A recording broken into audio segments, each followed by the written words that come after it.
Wakati nilipoingia kwa duka wakati wa 1:30 nilishangaa sana, manake nilifungua kama kawaida.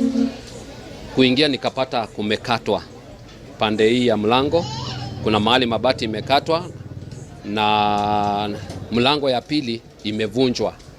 Na vile nimpata mlango imevunjwa, nikapata ni kama uwanja. Duka yangu ilikuwa imefagiliwa kila kitu. TV kama za 43 inch zimeenda, vitu kama maufa zimeenda, na kushangaza sana waliiba wakaiba mpaka baiskeli. Na hizo vitu nimeibiwa vitu mingi sana. Hata vitu ndogo ndogo, vitu kama machine za kunyoa zimeenda, accessories zimeenda, na si jambo ya kawaida. Mimi nimekuwa hapa kwa hii biashara kwa miaka 15 kwa hii duka, na sijakuwa mtu ambaye nimeibiwa hata siku moja. Lakini jana imekuwa ni siku ya ajabu sana kwangu. Na duka yangu iko hapa tu stage, mahali ya si ati imejificha. Iko stage hapa, unaangalia kuna mtu aioni, iko hapa kwa street ukiteremka ukiwa kwa barabara. Sasa nauliza security ya Embu iko wapi?